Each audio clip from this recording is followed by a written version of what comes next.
we had something similar. I have a slide on that. You see here in Balakot also, we had similar, just pinpricks being seen from the satellite pictures. And here in this building also, we see a similar kind of impact point. And in Balakot, we could not get anything from inside, and it became a big issue trying to tell our own people, unfortunately our own people, as to what we have been able to achieve. We had intelligence of what has gone on inside. We had intelligence of, a human kind of intelligence, where we had very clear picture of inside in terms of there has been huge damage. There have been so many terrorists which have been neutralized. But we could not convince our own people that, look, we have achieved that. But this time again, a thing like this would have given us the same problem. But we were lucky and we got these videos on the open. This is the same building from inside. You see the amount of damage that it has created. Because all these penetration weapons, the sound is from that video. So they cause this kind of damage. From outside you get a feeling as if it's just a small hole. So I'm very happy that this time we were able to, take care of that ghost of Balakot, that we were able to tell the world what we have achieved. What we did, we were able to, we were able to very clearly understand that we have achieved our objectives. Some similar damage was done all the other 7 targets of the army. We had the pictures very clear. We had the videos from here and there. We had all intelligence reports.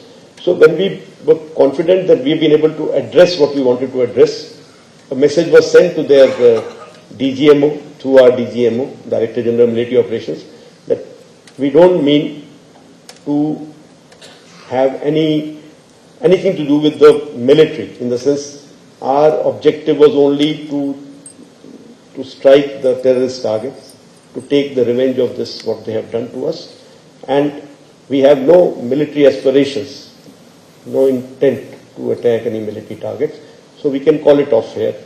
But they unfortunately did not agree.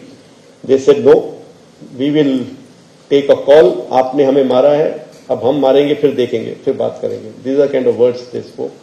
So we continued to be cautious. We knew they will do something. So that 7th, 8th night, if I can call it, 8th night, those 2 nights we had a lot of loiter munitions, drones, small scale weapons, some drones which were basically to saturate our systems at many of our airfields and many of the army installations that were spotted. Of course, that created a little bit of panic in the public around.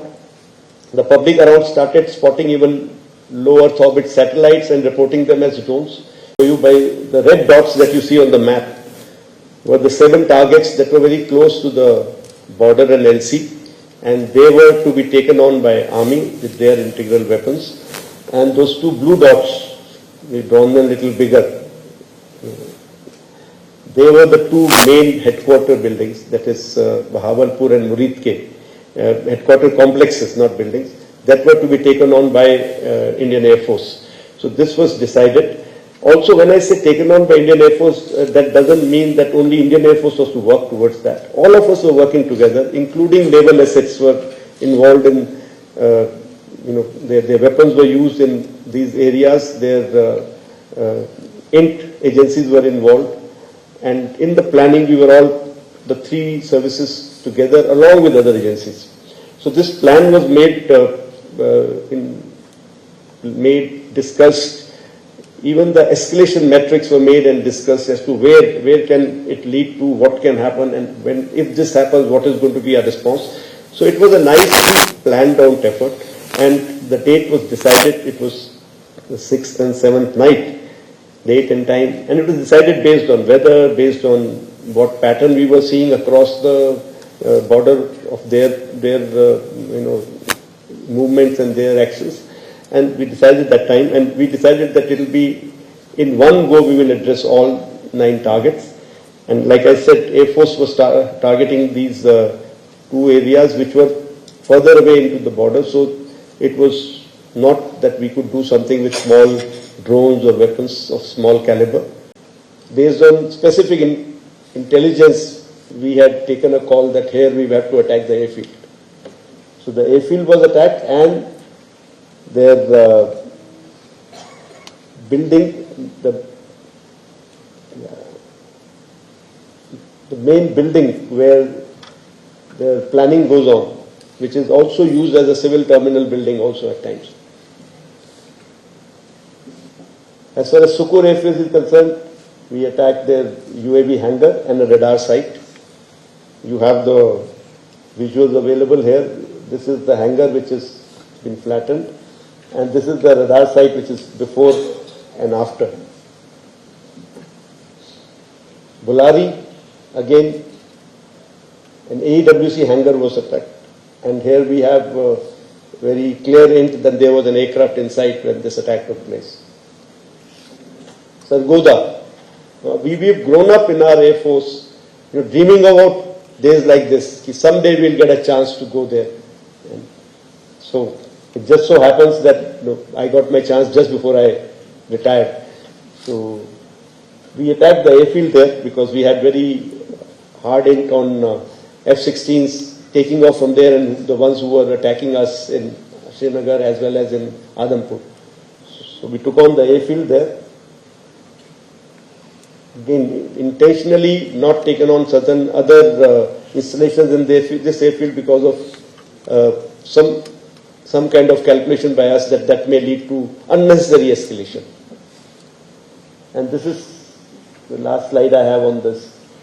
That is Shahbaz, the Jacobabad airfield, one of them, again, a major airfield that was attacked.